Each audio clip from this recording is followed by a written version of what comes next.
Sa susunod, pipiliin nyo yung babanggain nyo ah!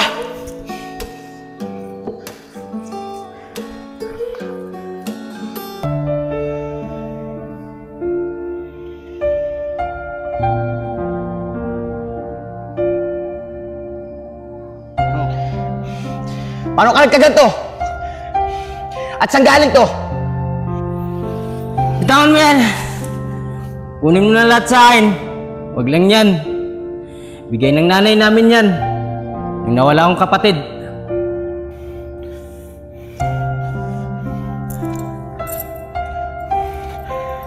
Kuya Alden, ikaw ba yan? Teddy, ikaw na ba yan? Oo kuya, ako si Teddy. Kuya! Kuya, dagdagan pa natin. Maluwag pa sa ako. Sige, Teddy, dagdagan pa natin. Kuya Alden, nakakaawa talaga si nanay. Hindi na nga siya nakapagtrabaho. May sakit pa siya. Kaya nga, Teddy eh. Teddy! Kapatid ko! Ang tagal kita hinahanap! Mabuti na punta na tayo! Kuya Alden, saklap naman ang pagkikita natin. Sa ganitong pagkakataon pa, hindi ko alam. Dahil ko na pala yun. Patawarin mo ako, kuya. Andre, tama ba yung narinig natin? Nakapatid pala na Angelo yun. Kaya nga, Raven, ang saklap naman ang pagkikita nila. Di naman natin alam, nakapatid pala na Angelo yun. Saktan tuloy natin. Teddy, okay lang ako.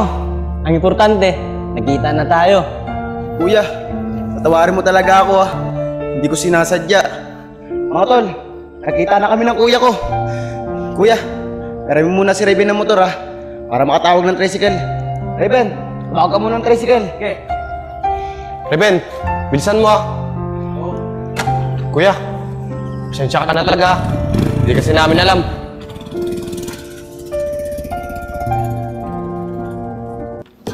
Kuya, pasensya talaga sa nangyari kahapon ah. Hindi ko talaga alam eh, na ikaw pala ang kapatid ko. Nasaktan tuloy kita.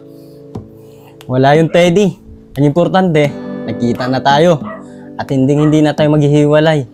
Kuya, pasensya na rin po sa ginawa namin sa'yo kahapon na. Wala yung mga bata. O paano? Tara na. Para makilala naman kayo ni Igoy at saka ni Junior. Tara, tara.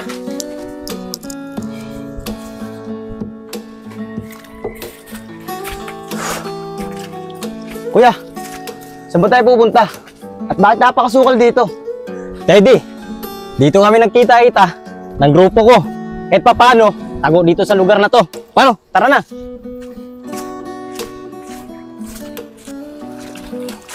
Paano, Teddy? Dito na, oh. Antayin na lang sila natin dito. Tara. Tara.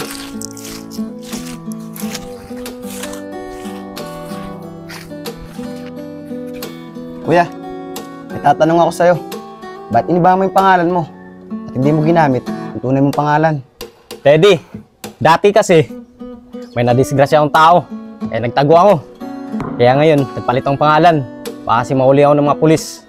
Kaya ngayon, puro pagnanakaw, pang-hold up na lang ang ginawa ng grupo namin. Kuya, parehas pala tayo eh. Kaya naiba yung pangalan ko. Pinalitan nung nag-ampon sa akin. Pero namatay din agad sila. Kaya ito ako ngayon, palaboy-laboy. Nakilala ko si Raven, tsaka si Andre. Dumidiskarte rin kami para sa sarili namin. Alam mo, Teddy, isa lang may kagagawan nito eh. Yung tatay nating walang kwenta. At siya rin kagagawan kung bakit namatay si nanay. O David, anong nangyari sa'yo? Sabat nandiyan yung mga yan. Igoy, ready ka? Mamapalaban tayo. Junior, Igoy, kalma lang kayo. David, paano ka kalma? Di ba? Sila yung mga kalaban natin. Tsaka ba't mo dinalayan dito? Brad, relax ka lang. Hindi kami pumunta dito para may pag-away sa inyo. May dapat kang malaman. Kaya nga, Brad, meron kang dapat malaman. Sigurado ako, pag nalaman nyo, magugulat kayo. David, ano ba pinagsasabi nitong mga to na dapat namin malaman? Junior, Igoy, naalala niyo ba yung kinikwento ko sa inyo, ng kapatid ko? Siya yun. David, paano mo naman magiging kapatid yan? Kakawin natin yung mga yan. Teddy, halika nga. Junior, Igoy, nakita niyo tong kwintas na to. Bigay ng nanay namin to, nung bata pa kami. Kaya simula ngayon, mag-iisang grupo na tayo. Payag ba kayong dalawa? David, nakasigurado ka ba na hindi tayo tatarid rin ng mga yan? Baka pagtalikod natin, baka udasin tayo ng mga yan. Aba mga Brad, huwag kayo basta-basta bibintang. Kung yun ang tingin nyo sa amin, di kami ganun. Kaya nga mga Brad, pansasakit niya magsalita. Tama na nga yan. Di naman siguro magagawa ni Raven at saka ni Andre yan. Kaya magkamayan na kayo. Brad, sensya na ha. Okay lang yan, Brad. Daddy, dito muna tayo. May importante yung sabihin sa'yo. O kuya, ano naman yung importante yung sasabihin mo sa akin? Teddy, total nagkita naman tayo. Aaminin ko na sa'yo. Nakita ko na yung walang kwenta nating tatay. Ano kuya? Totoo ba yung sinasabi mo? Buhay pa pala siya. Dapat siya na lang nawala hindi si nanay. Oo, totoo. Nakita ko siya. Pero Teddy, kung sakaling makita mo siya at makaharap, nakahanda ka ba? Kuya, kung magbibigyan ba ako ng pagkakataon na makita siya, bakit bang hindi? Sige, may naisip ang plano para makaharap natin siya. Junior, halika, may tatanong ako sa'yo. Bakit David? Ano ba yun? Junior, di ba may nakausap ng lalaki nung nakaraan? May aaminin ako sa'yo. Tatay namin ni Teddy yun. Junior, may plano ako. Kailangan kong tulong mo. Siyempre naman David, walang problema sa akin yun. Basta ikaw. Pero ano ba yun? Junior, magkita ba kayo nung lalaki na yun mamaya? Oo David, magkikita kami mamaya. At ibibigay ko na sa kanya yung address na pinapahanap niya. Junior, pwede ba? Ito yung ibigay mong address para magkita-kita kami tatlo dito. Sige David, walang problema. At ang ibibigay kong address, dito. Paano mga tol? Tara na, samahan niyo ako. Tara. Samahan ka namin.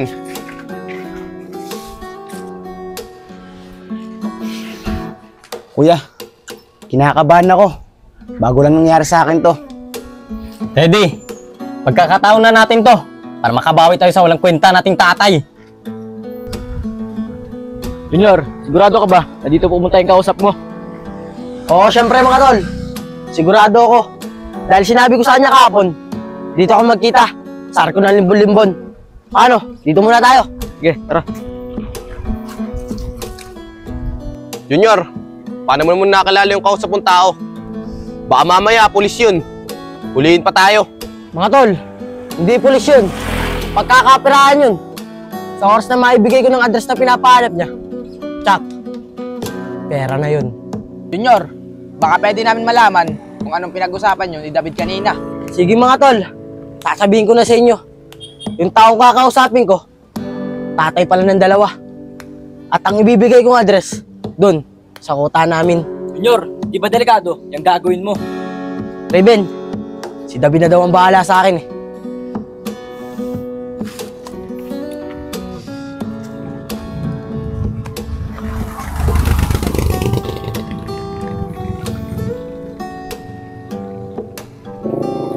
Bata, ang layo naman itong lugar mo sinabi sa akin. Pero, mangina ka pa ba dyan? Nasisa ka na, tagalan ako Hindi kuya, bago-bago lang din po kami.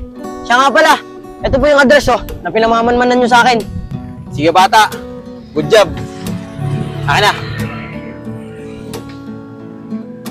Oh, hati-hati kayo dyan Bigyan mo sila. Pupuntahan ko na tong address na sinasabi mo. Kuya, Paano? Maraming salamat sa iyo maraming salamat din dito. Sige mga bata, yan na kayo.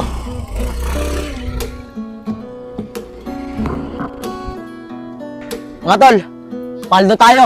Ate-ate tayo dito. Junior, paano yung dalawa? Babalikan pa ba natin sila doon? Raven, sabi sa akin ni David, bukas lang daw tayo magkita-kita. Paano? Tara na! Tara!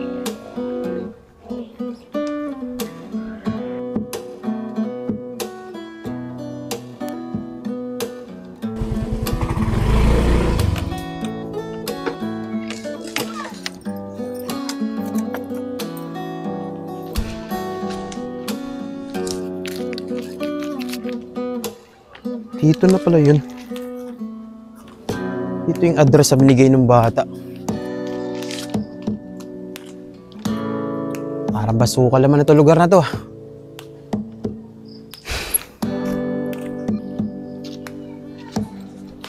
Puno ng mangga.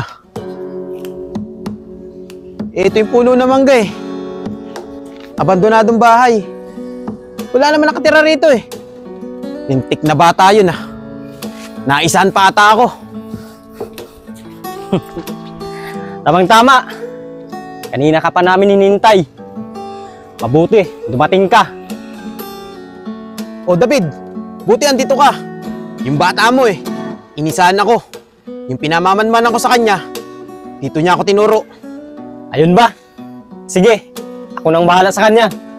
Tara muna sa loob para malaman mo kung saan nakatira yung taong pinamanmanan mo. Tara!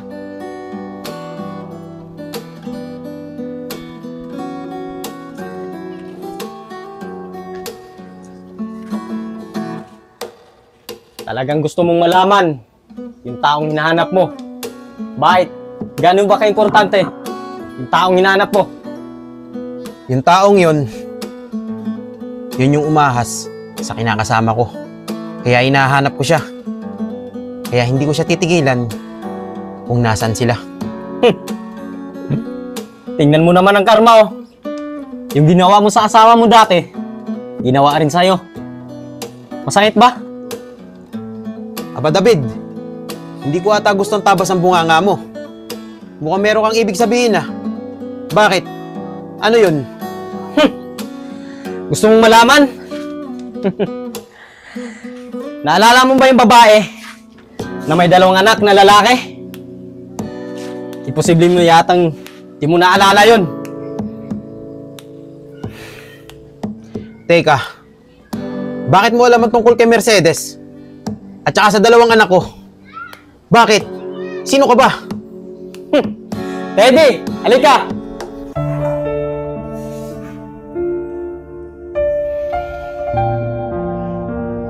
Kuya, siya na ba yung sinasabi mo? Tagal ko pa nang hinintay na makakita ka. Kami yung anak mo na iniwan mo. Asan ka? Yung kailangan ka namin. Teddy, Alden, mga anak, patawarin niyo ako. Hinanap ko naman kayo eh. Kaso, hindi ko kayo makita eh. Bitawan mo ako! Bitaw mo rin ako. Hinanap? Kapal ang mukha mo! May gana ka pang hanapin kami! Kulang pa yan sa pang-iiwan mo sa amin!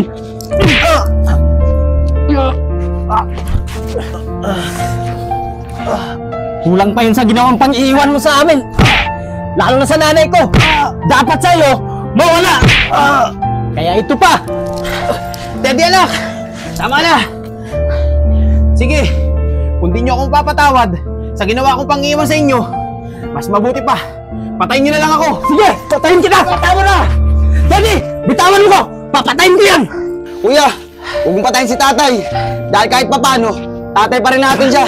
Hindi tayo magiging tao sa mundo, kundi dahil sa kanya. Kaya kuya, wala kang karapatan hatulan siya. Sige Alden anak, tuloy mo. Kung yan ikakasaya mo, para naman mawala na yung galit sa puso mo. Daddy! Bitawan mo ko! Kung hindi dahil sa'yo, di mamamatay nanay namin! Tay, tumayo po kayo dyan. Tay, wala po ba kayo? Teddy anak, okay lang ako. Sige, kausapin mo yung kapatid mo.